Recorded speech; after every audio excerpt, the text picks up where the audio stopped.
win in Game 4 Saturday night. After the game, he was asked about criticism from our very own Skip Bayless earlier last week. Take a listen.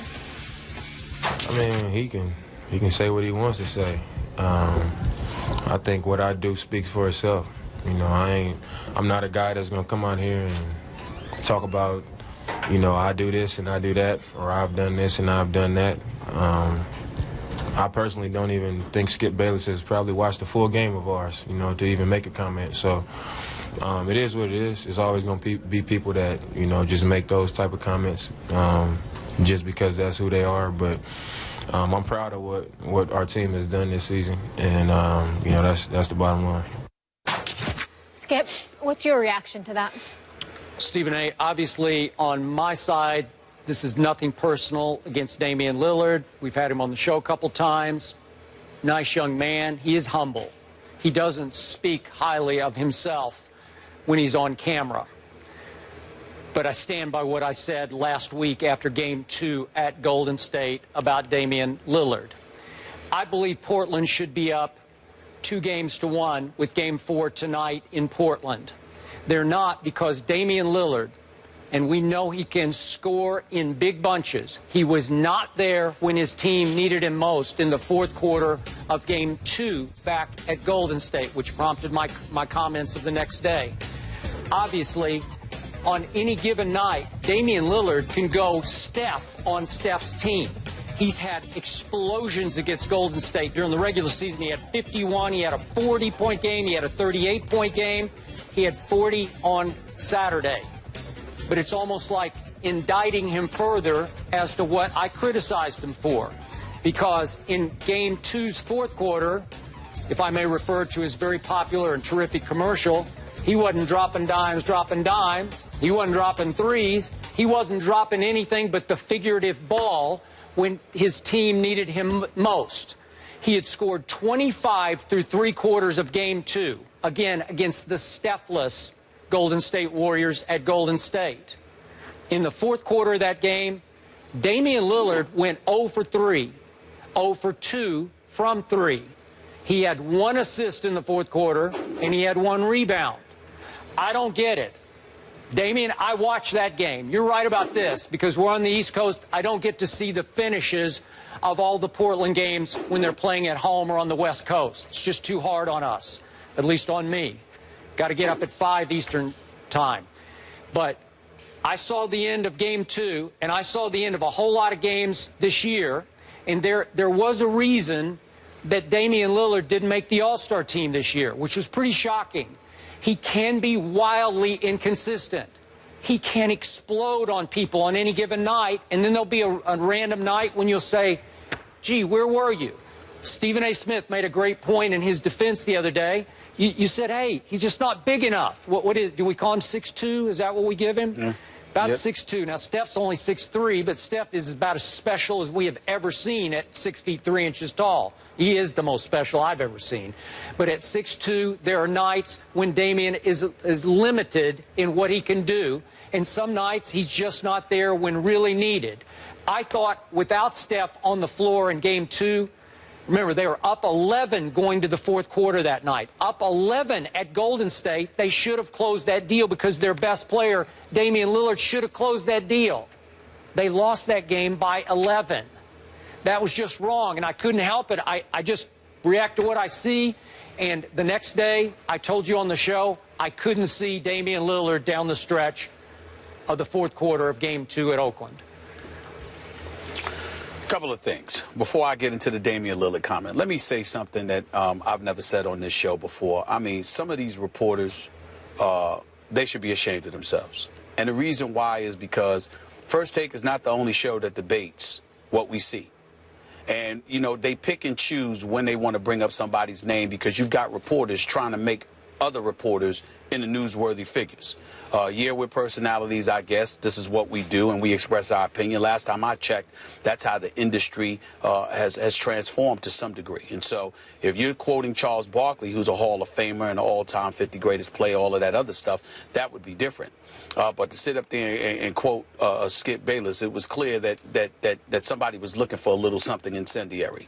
I don't knock Damian Lillard for that, because you have every right to come to the defense of yourself no matter who you are. But it just amazes me how we have folks as members of the Fourth Estate who are supposed to be about the business of reporting on a sport, and instead try to make reporters, their contemporaries, actual news. I want to be on the record by saying I think it's as weak as it gets. And the reason why is because when I was a reporter, Skip, when you were a reporter, when I was a beat writer covering colleges and then pro sports, I'm sorry, my obligation was to report on the teams and the universities that I had to cover. It wasn't to sit up there and take the easy way out by trying to act like I'm doing something newsworthy by making reporters news. Now let me get to the issue at hand as it pertains to Damian Lillard. Damian Lillard can ball. I like him a lot. He's got a lot of moxie, a lot of guts. He can ball. He averaged 25 and 7 this year. Only shot 41% from the field, 37% from three-point range. But the brother can ball, Skip.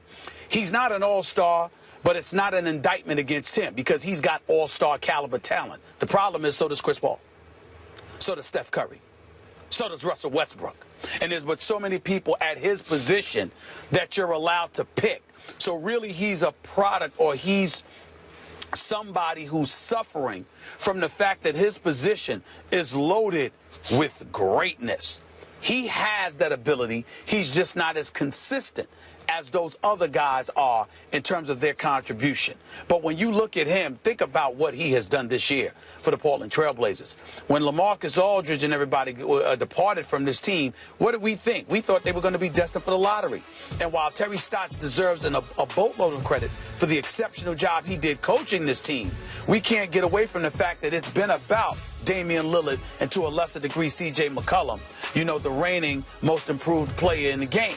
You've got Plumlee and Crabbe and Aminu. These guys can play. Don't get me wrong. They're not scrubs.